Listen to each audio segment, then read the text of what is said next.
آئیے ہم دعا کے لیے اپنے سروں کو جھکائیں۔ خدا باپ، ہم تیرا شکر اور تیرے نام کی تعریف کرتے ہیں آج کی اس مبارک صبح کے لیے، جس میں تو نے ہمیں موقع بخشا کہ ہم سب اکٹھے مل کر تیری عبادت گاہ میں حمد و ثنا، تیری عبادت اور پرستش کر سکیں۔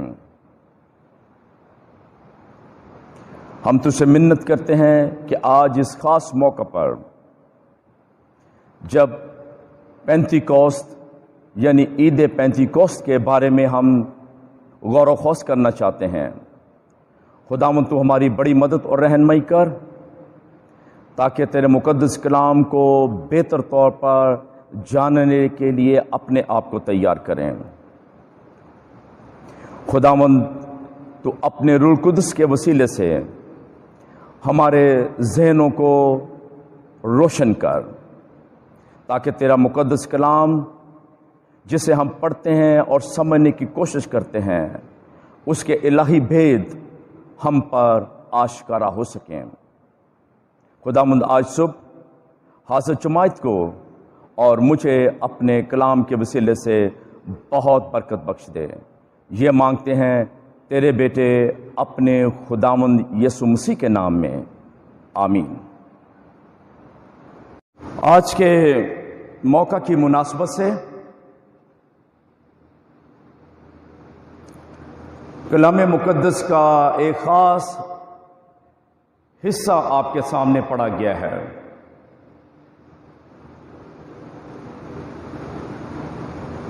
اعمال کی کتاب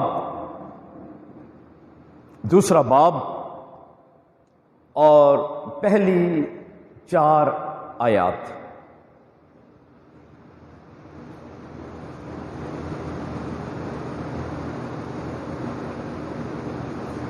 آج صبح کچھ وقت کے لیے ہم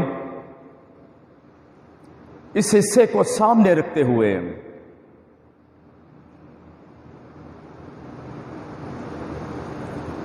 ایک خاص بات کی طرف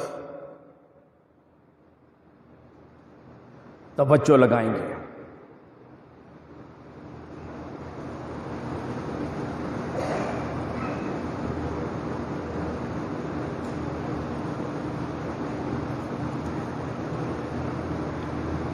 آج عید پینتیکوست ہے،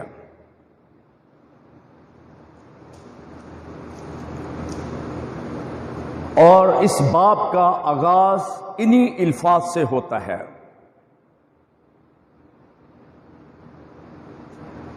جب عید پینتیکوست کا دن آیا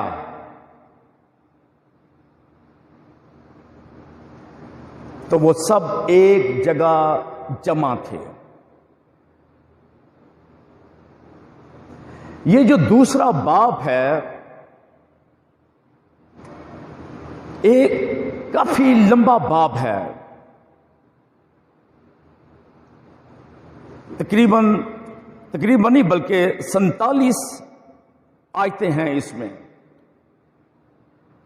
اور اس 47 آیتوں میں بہت کچھ ہے۔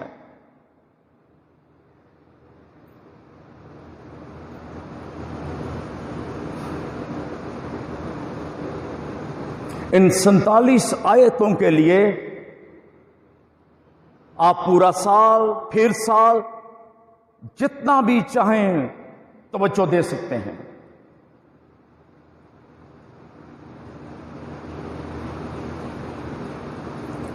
اس پورے واقعے اور باتوں کے لیے مصنف نے ایک بات کی طرف اشارہ کیا ہے جو کہ بیک گراؤنڈ کے طور پر ہے یا کانٹیکسٹ کے طور پر ہے۔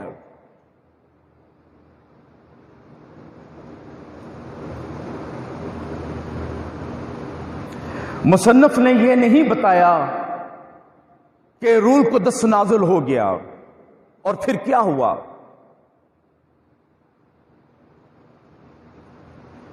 مصنف اس سے پہلے یہ بات کرے، مصنف اپنی گفتگو کا آغاز ایک بیک گراؤنڈ سے کرتا ہے،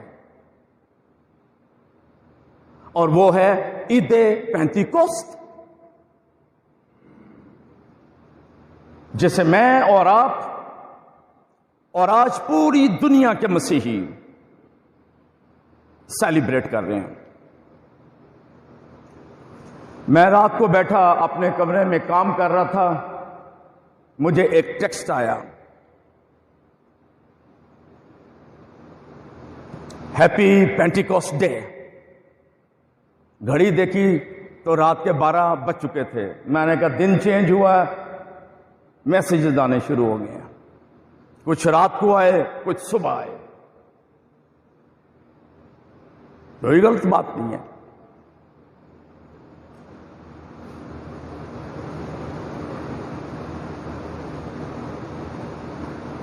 عید پینتیکوست ان الفاظ کے ساتھ نہ پرانے عہد نامہ میں نظر آتے ہیں، نہ اناجیل میں، بس اسی کتاب کی دوسرے باب کی پہلی آیت میں اس کا ذکر ملتا ہے۔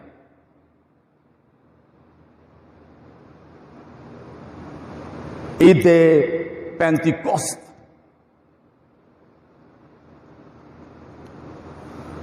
کیا یہ کوئی نئی عید تھی؟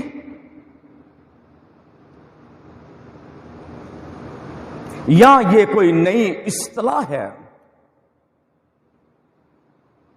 میں اس پر تھوڑی سی روشنی ڈالنا چاہوں گا اس سے پیشتر کہ میں اپنی اصل بات کی طرف آؤں،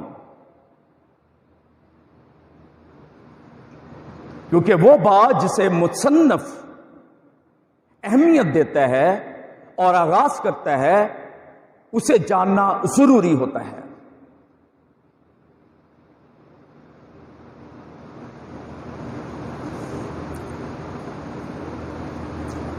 کلام مقدس میں اگر آپ میرے ساتھ دیکھیں تو استثنا کی کتاب، اس کا 16واں باب اور 16ویں آیت، استثنا 16واں باب 16ویں آیت،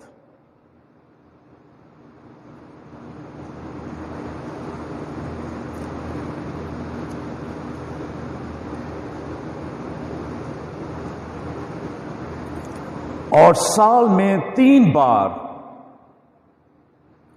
یعنی بے خمیری روٹی کی عید اور ہفتوں کی عید اور عید خیام کے موقع پر تیرے ہاں کے سب مرد خداوند اپنے خدا کے آگے اسی جگہ حاضر ہوا کریں جسے وہ چنے گا۔ یہ 3 مختلف عیدیں تھیں جو قوم بنی اسرائیل اور یہودیوں کے لیے لازمی تھی کہ وہ انہیں سیلیبریٹ کریں، یعنی منائیں۔ پہلی عید بے خمیری روٹی کی عید، فیسٹ آف انلیونڈ بریڈ۔ اس کا دوسرا نام فیسٹ آف پاس اوور بھی ہے، جسے عید فصح کہا جاتا ہے۔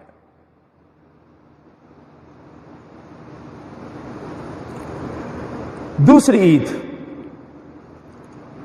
ہفتوں کی عید، اس کے لیے انگلش میں نام ہے فیسٹ آف ویکس، کیونکہ خاص مخصوص تعداد تھی ہفتوں کی جس کے بعد یہ عید منائی جاتی تھی اور اسے ہفتوں کی عید کہا جاتا تھا۔ یہ عید در حقیقت ایسی عید تھی جس میں لوگ اپنی کھیت کے پھل کو خداوند کے حضور پیش کر کے اس کا شکر ادا کرتے تھے۔ لہذا اس کے لیے جو مختلف الفاظ استعمال ہوئے ہیں وہ یہ ہیں: harvest festival, festival of first fruits,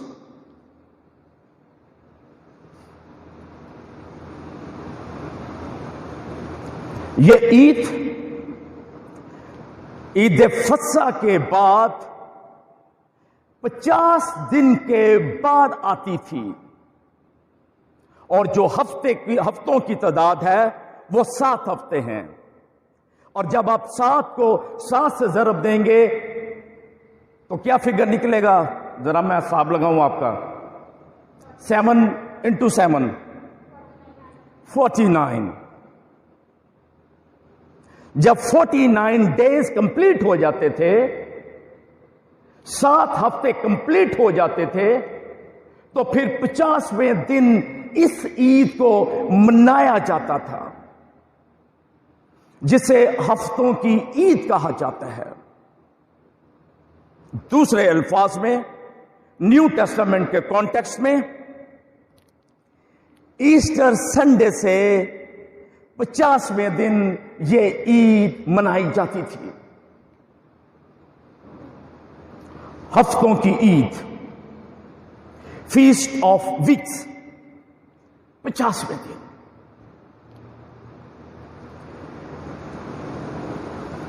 خدا کا رول مصنفین کی ہدایت کرتا تھا، اور وہ اپنی من مانی نہیں کر سکتے تھے۔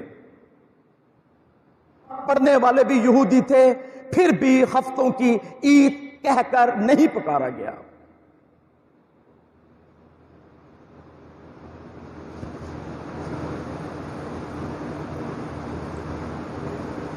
اسے عید پینتیکوست کہہ کر پکارا گیا۔ یہ ایک نیا نام، ایک نئی اصطلاح کلام مقدس میں اعمال کی کتاب کا مصنف لوکا انٹروڈیوس کر رہا ہے، جو آج پوری کرسچن دنیا میں مستعمل اور مروج ہے۔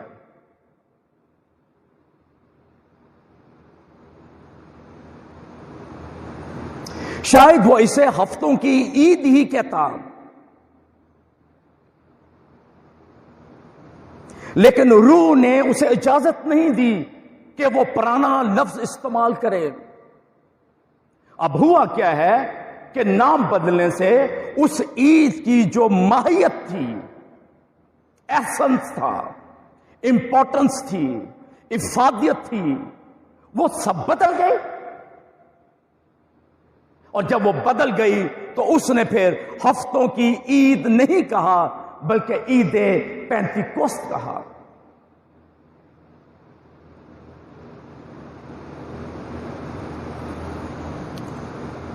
میں تھوڑا سا ماضی میں لے کے جاؤں گا۔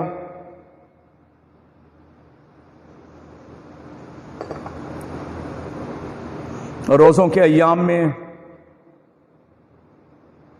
میں نے ایک سرمن دیا تھا ہولی تھرسڈے پہ، اس پر بھی میں نے یہ بات کہی تھی، آج پھر میں دہرانا چاہوں گا۔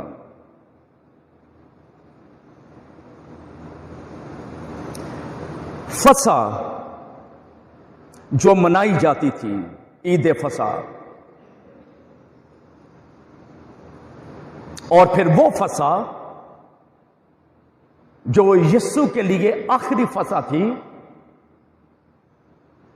اس فصح کو خداوند یسوع مسیح نے بالکل چینج کر دیا، اور وہ Eucharist, holy communion, thanksgiving service اور شہربانی بن گئی۔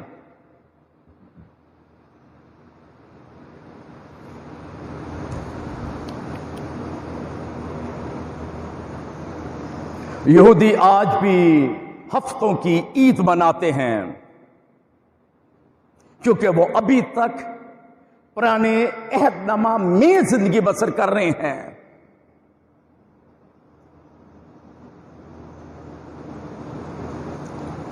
خدا کے بندہ لوکا نے روح کی ہدایت سے ہفتوں کی عید نہیں بلکہ عید پینتیکوست لکھا، جس سے مراد یہ تھی یہ عید جو 50ویں دن ہوئی ہے اب ہفتوں کی عید کے طور پر نہیں منائی جائے گی بلکہ عید پینتیکوست کے طور پر منائی جائے گی، جس سے اس بات کی یادگاری کی جائے گی کہ اس دن روح القدس کا نزول ہوا،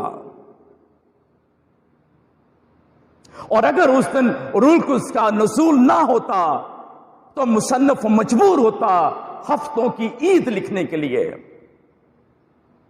میں اور آپ بھی مجبور ہوتے ہفتوں کی عید منانے کے لیے، لیکن میں اور آپ ہفتوں کی عید نہیں منا رہے، نہ باقی مسیحی منا رہے ہیں، ہم عید پینتیکوست منا رہے ہیں، اور عید پینتیکوست سے مراد وہ خاص دن، وہ خاص عید جس میں روح القدس کا نزول ہوا 50ویں دن۔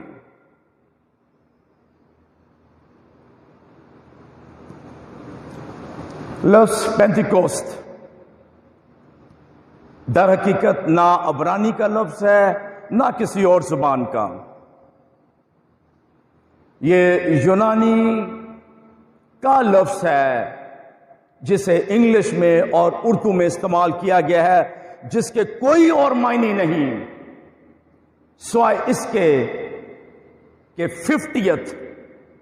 50واں، جس سے مراد ہے 50واں دن، اس کے اپنے اور کوئی معنی نہیں ہے۔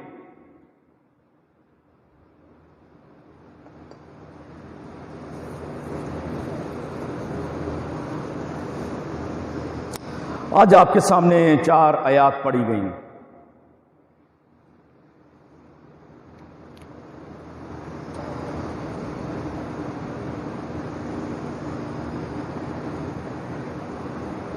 ان 4 آیات میں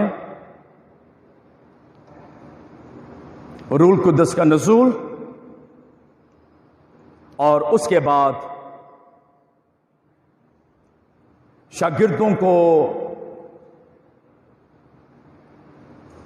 غیر زبانیں بولنے کی توفیق ہوئی۔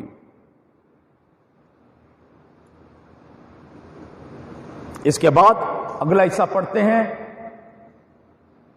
جس طریقے سے انہوں نے غیر زبانوں کو استعمال کیا اس کا پتہ چلتا ہے۔ اس سے آگے چلتے ہیں تو پتہ چلتا ہے کہ پطرس نے ایک اور تقریر تمام لوگوں کو مخاطب کر کے کی، اور اس کا پھر رزلٹ ہمیں نظر آتا ہے۔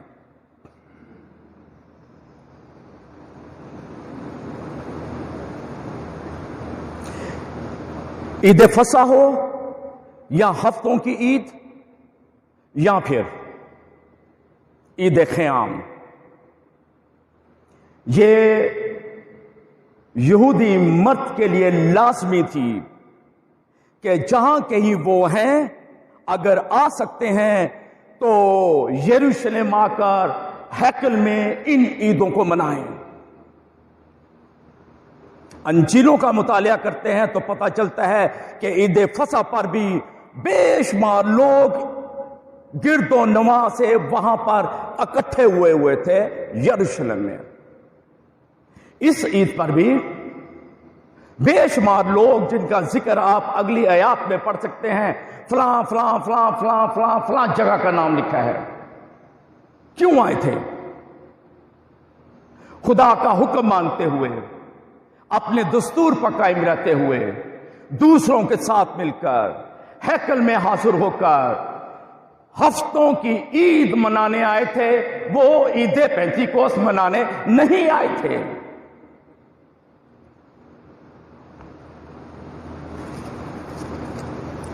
میں نے ذکر کیا کہ ان پہلی 4 آیات میں 2 خاص باتیں نظر آتی ہیں۔ پہلی روح القدس کا نزول اور پھر شاگردوں کا غیر زبانیں بولنا اور ان غیر زبانیں بولنے کا جو پوری تفصیل ہے وہ 5ویں آیت سے لے کر 13ویں آیت تک ملتی ہے۔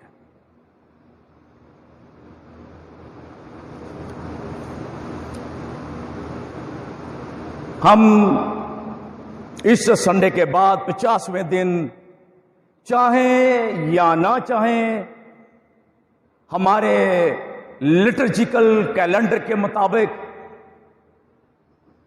عید پینتیکوست آتا ہے اور اس دن ہم عبادت اس کو سامنے رکھ کے کرتے ہیں۔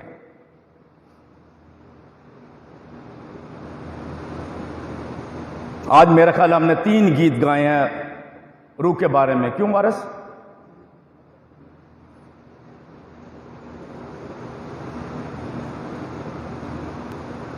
پھر اس کے بعد کیا ہوتا ہے؟ پورا سال کون سی عید پینتیکوست، کون سا روح القدس اور اس سے متعلقہ جو باتیں ہیں بمشکل زیر بحث آتی ہیں۔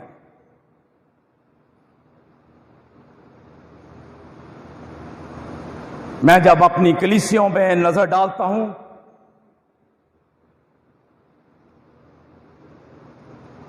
پورے پاکستان کے حوالے سے بات کر رہا ہوں، 2 خاص باتیں مجھے نظر آتی ہیں۔ پہلی بات جو اس حوالے میں ہے غیر زبانیں بولنا،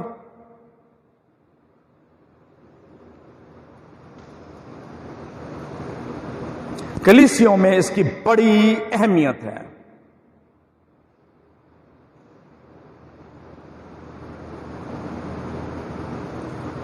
روح القدس اور غیر زبان کو مشروط کر دیا ہے۔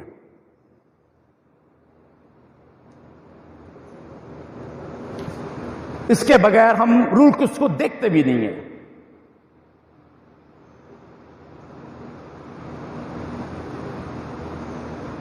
روح القدس اور غیر زبانوں کو ایک سکیل بنا لیا گیا ہے۔ اگر آپ کو خدا کا روح ملا ہے تو غیر زبانیں بولنا ضروری ہے۔ پوچھا جاتا ہے کیا آپ غیر زبانیں بولتے ہیں؟ اگر آپ غیر زبان نہیں بولتے، آپ کو روح القدس نہیں ملا، آپ خداوند یسوع مسیح میں نہیں ہیں، آپ اچھے انسان نہیں ہیں، آپ اچھے مسیحی نہیں ہیں۔ صرف روح القدس اور غیر زبانیں۔ ہم محدود کر دیتے ہیں، ہم اپنے لیے مسائل پیدا کرتے ہیں۔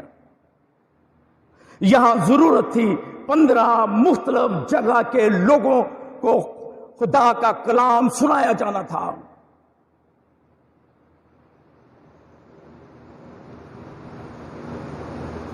بعد میں کچھ ایسے واقعات ہیں جس میں لوگوں کو روح القدس ملا لیکن غیر زبانیں نہیں بولی۔ آج کتنے ایسے اچھے مسیحی ہیں جو خداوند میں زندگی بسر کرتے ہیں لیکن انہیں غیر زبان نہیں ملتی، اور جس کو غیر زبان نہیں ملتی کیا وہ اچھا مسیحی نہیں ہے؟ یہ کرائیٹیریا نہیں ہو سکتا اور نہ یہ ہونا چاہیے۔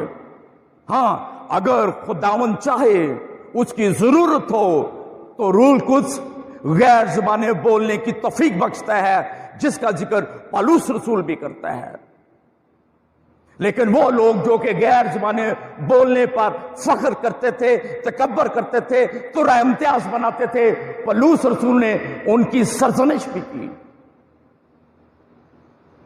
اور وہ دعویٰ کرتا ہے میں تم سب سے زیادہ غیر زبانیں بولتا ہوں۔ اور جو بہتر طریقہ تھا وہ اس نے بتایا جس سے کلیسیا کی ترقی ہوتی ہے۔ میں اس سے زیادہ اس کے اوپر گفتگو نہیں کرنا چاہتا۔ میرا اصل پوائنٹ جو ہے وہ روح القدس کا نزول ہے۔ روح القدس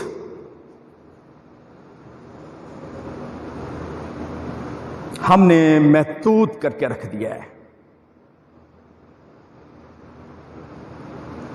اگر غیر زبانوں کی بات نہ کریں تو پھر ہم غلطیوں کے خط میں چلے جاتے ہیں. 5واں باب اور 22ویں آیت جہاں پہ لکھا ہے روح کا پھل، پھر اس کی بات ہوتی ہے، اس کے اوپر سرمن ہوتے ہیں، اینڈ دیٹس اٹ.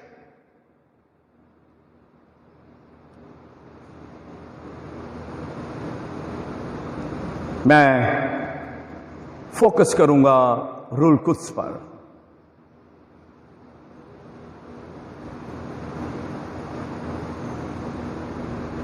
روح القدس کون ہے؟ میرے ساتھ دعائے عام کی کتاب نکالیے پلیز، اور دعائے عام کی کتاب میں سے صفحہ نمبر 10.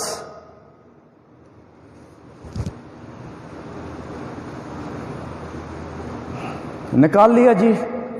پہلے میری بات سن لیں پھر میں بتاؤں گا کیوں یہ صفحہ نکالا ہے. آج جس زمانے میں ہم ہیں، ہم بڑے کمفرٹیبل ہیں اور فارچونیٹ ہیں.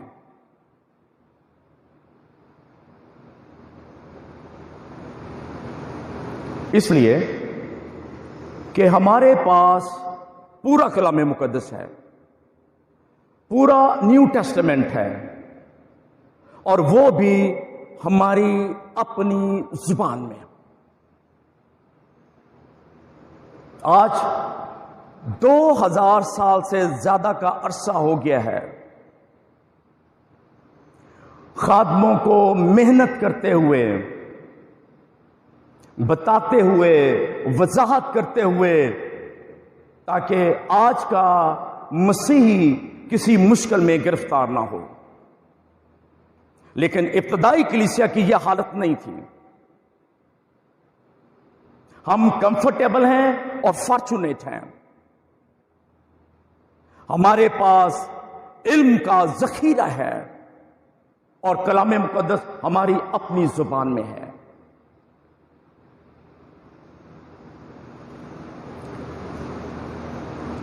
اس وقت جو کہ ابتدائی کلیسیا کا دور تھا، کوئی نہیں مکمل طور پر جانتا کہ یسوع کون ہے، جو ان کے درمیان رہا، جس نے معجزات کیے، جس نے بڑے اختیار کے ساتھ کلام پیش کیا. نہیں سمجھے، نہیں سمجھتے تھے، سمجھ بھی نہیں سکتے تھے. کلیسیا میں بحث ہوتی تھی، سوال اٹھتے تھے کہ یسوع ہے کون، اور جو تنقید کرنے والے تھے وہ تنقید یہ کرتے تھے کہ یسوع جو ہے وہ الہی نہیں ہے، ڈیوائن نہیں ہے. جب یسوع کے لیے ان کے یہ خیالات تھے تو روح القدس کو کون جانے گا، کون سمجھے گا؟ آج کے مسیحی نے غیر زبانوں سے منسوب کر دیا. 1870 میں امریکہ کے اندر ایک فرقے نے جنم لیا. ہمارے ہاں بھی بہت پایا جاتا وہ جہوواز وٹنسز. ان کی منادی یسوع کی الوہیت اور ڈیونٹی کے خلاف ہے. ان کی منادی روح القدس کی الوہیت اور ڈیونٹی کے خلاف ہے. وہ صرف یہ سمجھتے ہیں کہ روح القدس ایک خدا کی ایکٹیو فورس ہے، قوت. شاید وہ اس لیے کہ خداوند یسوع مسیح نے ساؤ سے پہلے یہ فرمایا تھا کہ تمہیں قوت ملے گی، تو وہ اسے قوت سے منسوب کرتے ہیں کہ روح القدس خدا کی قوت ہے. کیا روح القدس صرف خدا کی قوت ہے؟ یا صرف غیر زبانیں بولنے کے لیے ایک انسٹرومنٹ دیا گیا ہے؟ نہیں. آج صرف نہ جہوواز وٹنسز بلکہ اس دنیا کا ایک بہت بڑا طبقہ نہ خداوند یسوع مسیح کی الوہیت کو اور نہ روح القدس کی الوہیت کو تسلیم کرنے کے لیے تیار ہیں. اور یہ مسائل آج وہ نظر نہیں آتے جتنے ابتدائی کلیسیا کے اندر تھے. نتیجہ کیا نکلا؟ چرچ کو، بزرگوں کو اس کے اوپر بات چیت کرنے کی ضرورت پڑی، ریسرچ کرنے کی ضرورت آئی.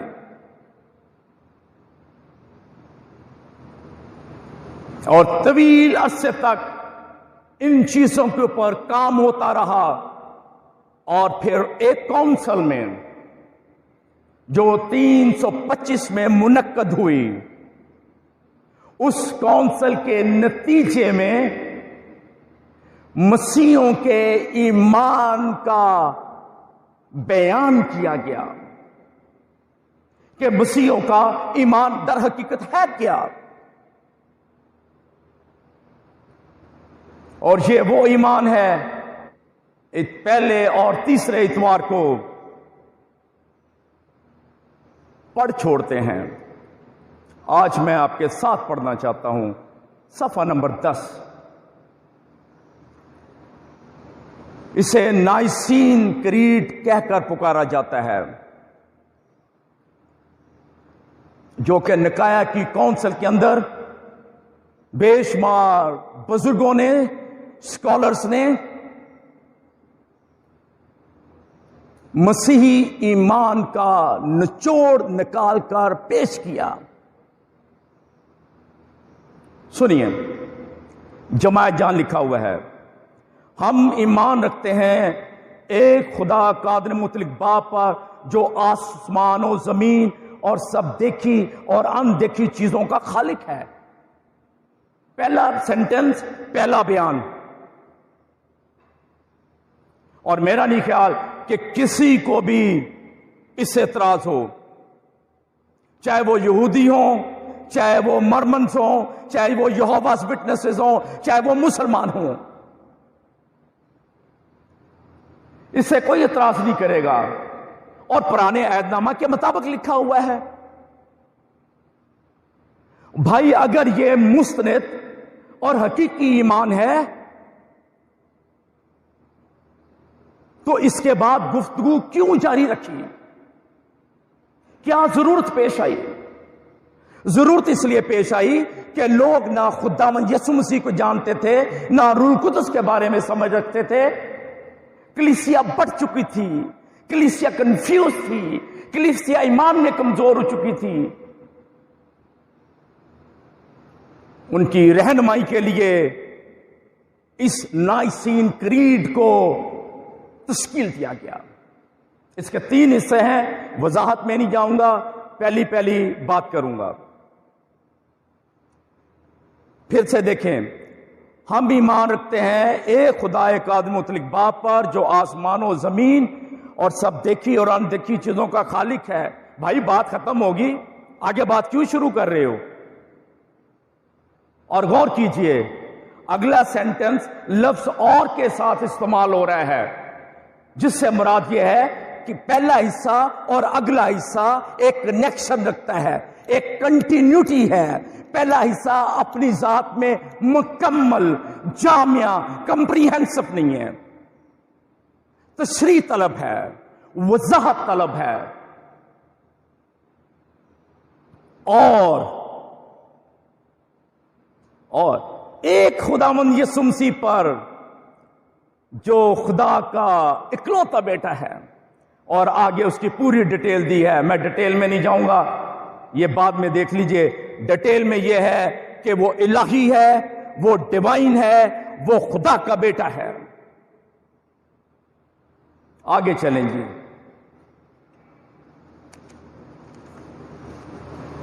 اگلا پیسج کمال ہے اردو زبان کی، آئی لو اٹ۔ اگلا پیسج دیکھیں، پھر اگلے پیسج کو لفظ اور سے استعمال کیا ہے، شروع کیا ہے، اور نہ لگاتے ہم کہہ دیتے، کیا فرق تھا؟ اور یعنی کہ جو کچھ پہلے کہہ دیا ہے، in addition to those things this is equally important۔ اور ہم ایمان رکھتے ہیں روح القدس پر جو خداوند اور زندگی بخشنے والا ہے، وہ باپ اور بیٹے سے صادر ہے، اس کی باپ اور بیٹے کے ساتھ پرست و تعظیم ہوتی ہے۔ روح القدس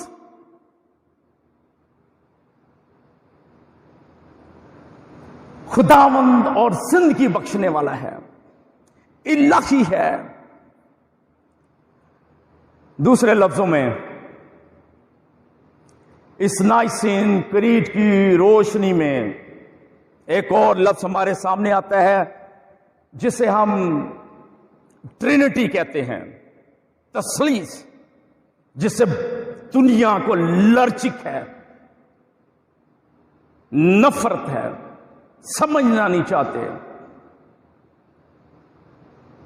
لفظ تثلیث آپ کو پوری بائبل میں نہیں ملے گا، لیکن یہ تین حقیقتیں ملیں گی جن کو نکایا کے عقیدے کے طور پر پیش کیا گیا ہے۔ ایک نہیں، تینوں اقانیم کی وضاحت کی گئی ہے، خدا باپ، خدا بیٹا، خدا روح القدس۔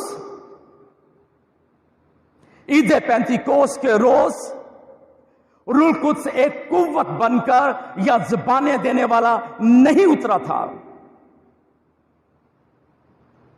بلکہ وہ ایک خدا کے طور پر تثلیث کے تیسرے اقنوم کے طور پر منظر عام پر آیا، ظہور ہوا، لوگوں نے ایکسپیرینس کیا۔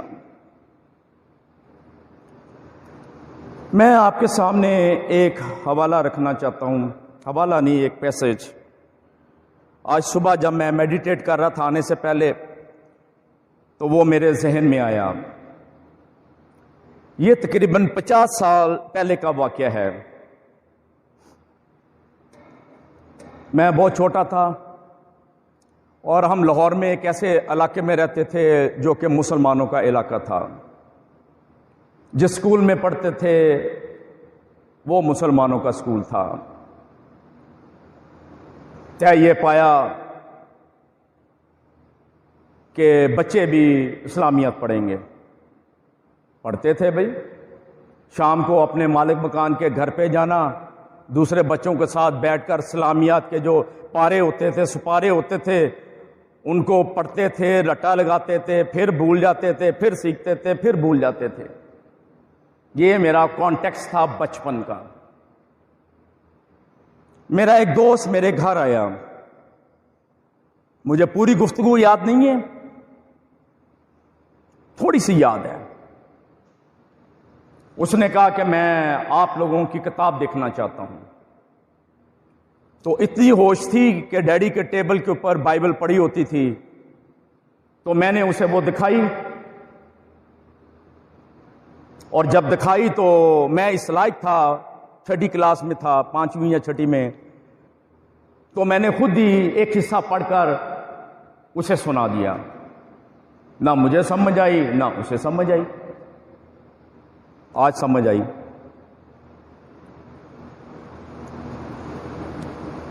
میرے ساتھ دیکھیے اس حصے کو جو 50 سال پہلے میں نے ایک مسلمان دوست کے ساتھ پڑھا تھا۔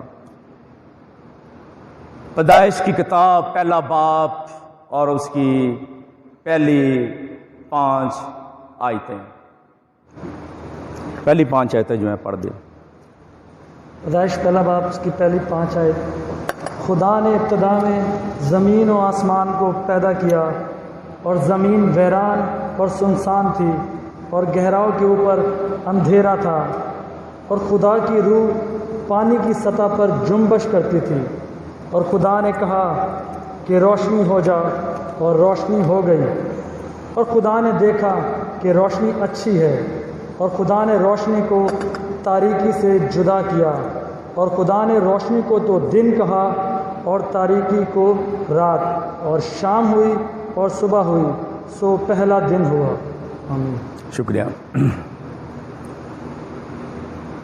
اردو زبان بڑی اہم زبان ہے ہمارے لیے،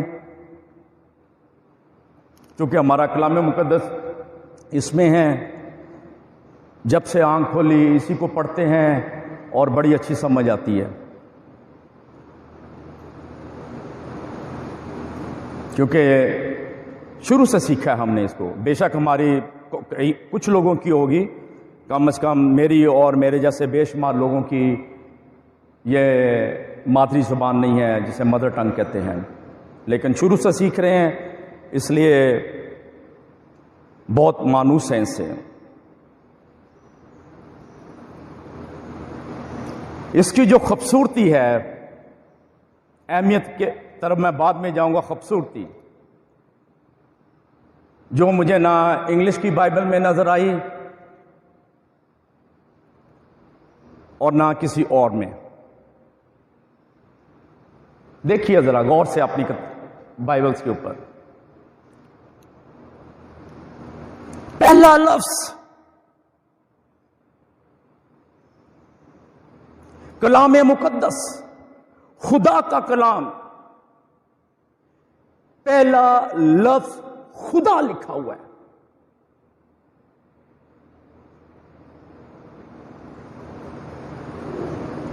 اور کوئی نہیں، انگلش میں یہ ترتیب نہیں ہے۔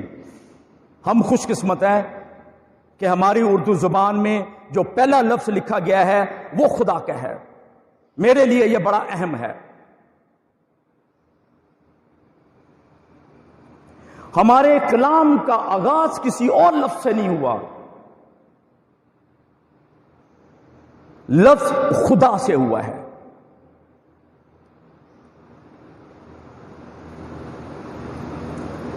جسے انگلش میں گاڈ کہتے ہیں، ہماری اردو کی بائبل میں لفظ خدا لکھا ہے۔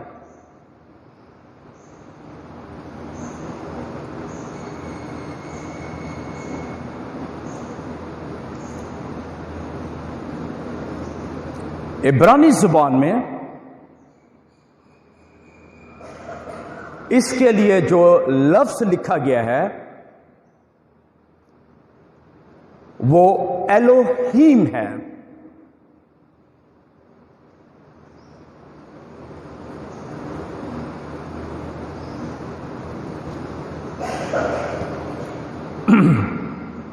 کلام مقدس میں خدا کے بے شمار نام ہیں، اور پادری سمان جو بیٹھے ہیں وہ ضرور جانتے ہوں گے، الشدائی، الیون وغیرہ وغیرہ، اور ان سب کے اوپر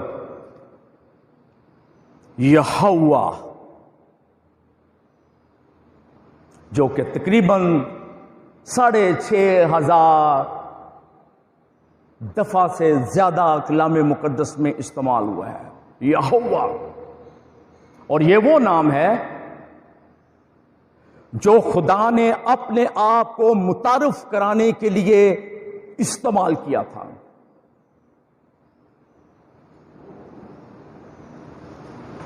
یہ وہ نام ہے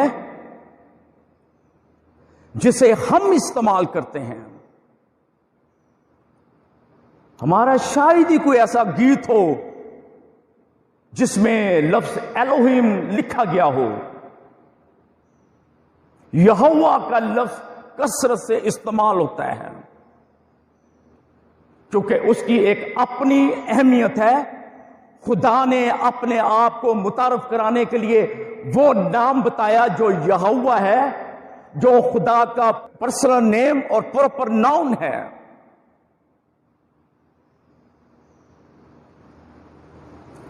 لیکن کلام مقدس کے آغاز میں، جو کہ در حقیقت توریت ہے، یہودیوں کی کتاب، اس کتاب کے پہلے لفظ میں لفظ الوہیم لکھ دیا گیا، یہوہ نہیں لکھا جو خدا کا پراپر نام تھا، پرسنل نام تھا، 6,500 دفعہ سے زیادہ استعمال ہوا تھا۔ کیوں؟ غلطی تھی؟ ہاں، لوگ یہی کہتے ہیں۔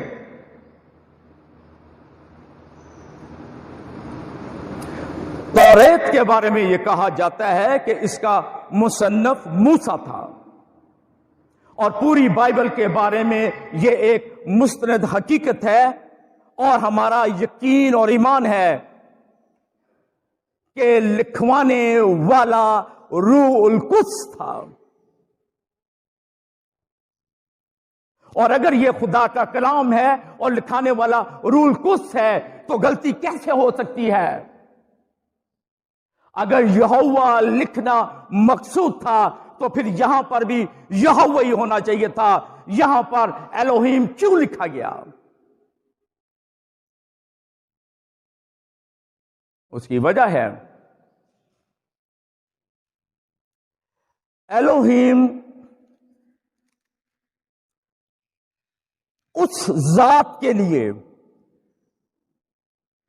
اس ہستی کے لیے، یہ دو الفاظ ہیں ہمارے پاس جو ہم استعمال کر سکتے ہیں، تیسرا لفظ مجھے نہیں معلوم، جس نے پوری کائنات کو اور زمین کو بنایا، اس کو ڈیفائن کرنے کے لیے الفاظ نہیں ہے کہ وہ کون ہوگا، کیا ہوگا۔ اس زمانے میں، اس زمانے کے لوگوں کے لیے کیسے بات کی جائے، کیسے سمجھایا جائے؟ خدا کے روح القدس کی مدد اور رہنمائی کے ساتھ وہ لفظ لکھا گیا جو پرمعنی اور پورے کلام مقدس کی حقیقت کو سامنے رکھ کر لکھا گیا، تاکہ اس لفظ کے ذریعے خدا کی ذات اقدس کو بیان کیا جائے۔ پہلی کتاب میں نہیں، صرف توریت میں نہیں، صرف زبور میں نہیں، صرف صحائف میں نہیں، بلکہ پورے کلام مقدس میں اس کو بیان کیا جائے۔ یہ لفظ واحد نہیں ہے، جمع کا ہے، سنگولر نہیں ہے، پلورل ہے۔ اور اگر خدا کی ذات واحد ہے تو اس کے نام میں پولیرٹی کیسے آ گئی؟ وہ جمع کا صیغہ کیسے بن گیا؟ جو نہ ہمیں لفظ خدا میں نظر آتا ہے اور نہ ہی ہمیں لفظ گاڈ میں نظر آتا ہے۔ الوہیم، جس نے کائنات کو، زمین و آسمان کو اور ان کے اندر جو کچھ ہے اس کو تخلیق کیا، اور اس خالق کا نام کلام مقدس میں الوہیم کہہ کر پکارا گیا۔ اگلی آیت دیکھیں،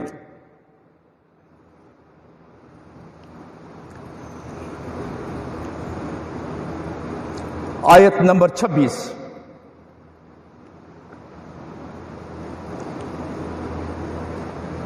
پھر خدا نے، اس کو میں بولوں گا، پھر الوہیم نے کہا کہ ہم انسان کو اپنی صورت پر اور اپنی شبیہ کی مانند بنائیں۔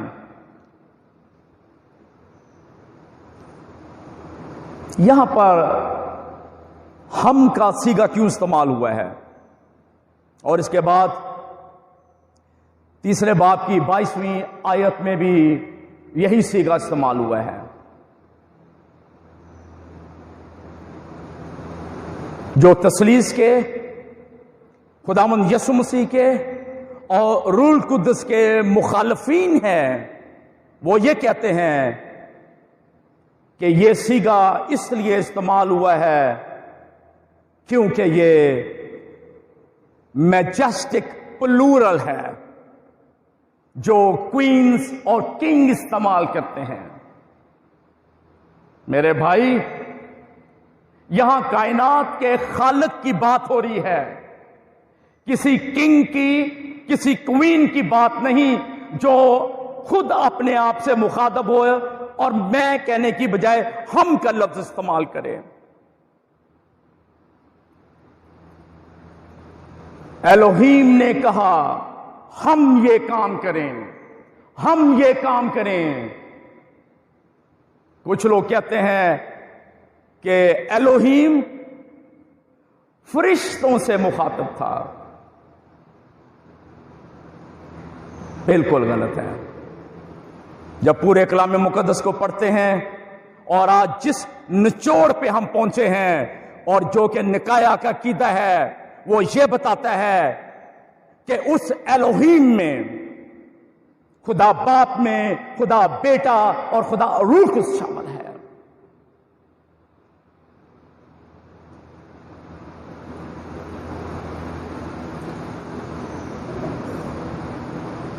کلام مقدس میں لکھا جب وقت پورا ہو گیا تو خدا نے اپنے بیٹے کو بھیجا۔ جب وقت پورا ہو گیا تو خدا باپ نے اور خدا بیٹے نے روح القدس کا ظہور کیا کلیسیا کے اندر۔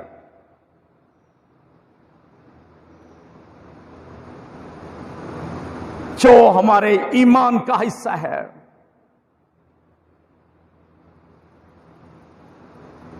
خدا باپ، خدا بیٹا اور خدا روح القدس۔ ایک اصطلاح ہے، اس کے بعد میں ختم کرتا ہوں۔ میرے ساتھ دیکھیے یوحنا 14 باب 16ویں آیت، 14 باب 16ویں آیت۔ اسی بات کی کنٹینیوٹی ہے تاکہ میں بات کو اور اپنے آرگومنٹ کو مکمل کر سکوں۔ خداوند یسوع مسیح شاگردوں سے گفتگو کر رہے ہیں اور انہوں نے یہ کہا، اور میں باپ سے درخواست کروں گا وہ تمہیں دوسرا مددگار بخشے گا کہ اب تک تمہارے ساتھ رہے۔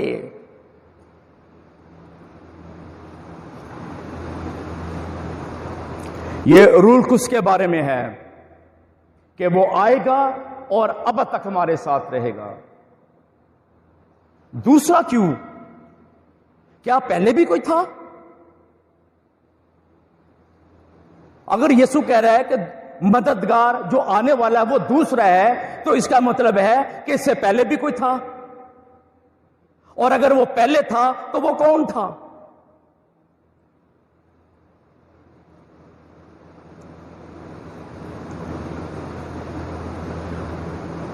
یہاں پر جو لفظ دوسرا استعمال کیا گیا ہے اس کا مطلب ہے پہلے مددگار کی طرح کا دوسرا مددگار۔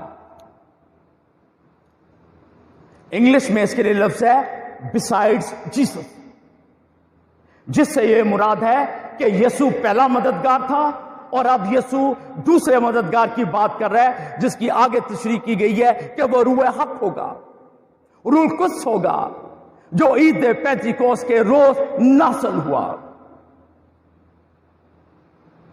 یہ دوسرا مددگار ہمیشہ ہمیشہ ہمارے ساتھ رہنے کے لیے آیا ہے، صرف زبانیں دینے کے لیے نہیں، صرف روح کے پھل دینے کے لیے نہیں، بلکہ یسوع کی طرح مددگار کے طور پر ہمیشہ ہمیشہ ہمارے ساتھ رہنے کے لیے خدا روح القدس کے طور پر ایک کام نہیں، تمام کاموں کے لیے۔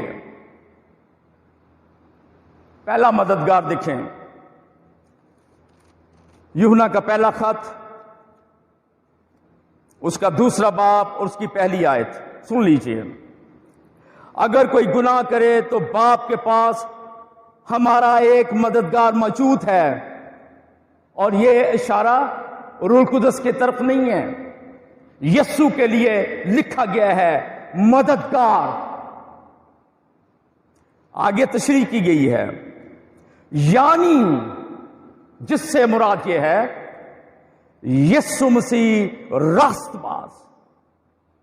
پہلا مددگار کہہ رہا ہے میں جاؤں گا، دوسرا مددگار آئے گا، جس طرح میں اب تک تمہارے ساتھ ہوں، دوسرا مددگار بھی اب تک تمہارے ساتھ رہے گا۔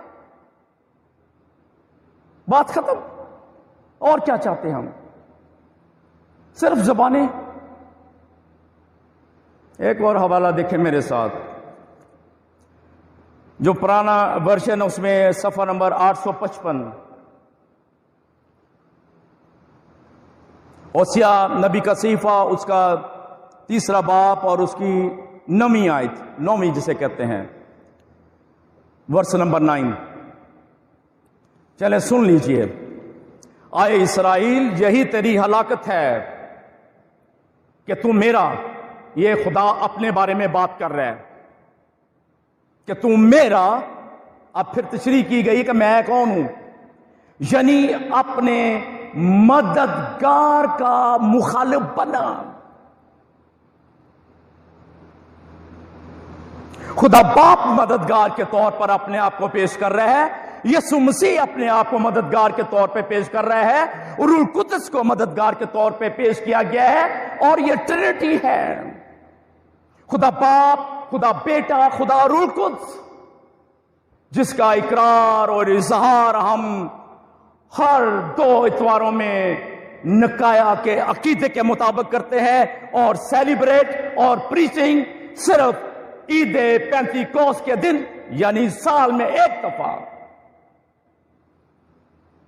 میرے لیے اور پادری صاحبان کے لیے اور دیگر خادموں کے لیے چیلنج ہے، ہم ٹرینٹی پریچ کریں، ہم خدا باپ کو، خدا بیٹے کو، خدا روح القدس کو۔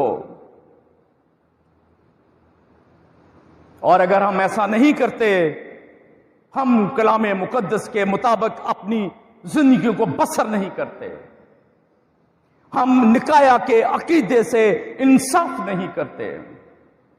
میری دعا ہے کہ جب ہم عید پینتیکوس کو سیلیبریٹ کرتے ہیں تو ہمارے ذہن میں ہونا چاہیے کہ وہ صرف قوت نہیں ہے، بلکہ خدا باپ، خدا بیٹا، خدا روح القدس، خدا بھی مددگار، بیٹا بھی مددگار، روح القدس بھی مددگار، خدا بھی ہمیشہ ہمارے ساتھ، بیٹا بھی ہمارے ساتھ ہمیشہ، اور روح القدس بھی ہمیشہ ہمارے ساتھ۔ بلکہ کلام تو یہ کہتا ہے وہ تم میں بسا ہوا ہے۔ خداوند آپ سب کو عید پینتیکوس کے دن کو سمجھنے کی اور پھر اس پر عمل کرنے کی اور اس کے مطابق اپنی زندگیوں کو بسر کرنے کی توفیق عنایت کرے۔ آمین۔ خدا باپ، ہم تیرا شکر ادا کرتے ہیں تیرے اس مقدس کلام کے لیے جو آج ہمارے لیے تو نے آشکارا کیا۔ ہم اس کے وسیلے سے برکت پائیں، اس پر ایمان رکھیں اور اس ایمان کا اظہار اور اقرار کرتے رہیں۔ ہماری اس دعا کو سن اور قبول کر، خداوند یسوع مسیح کے نام میں آمین۔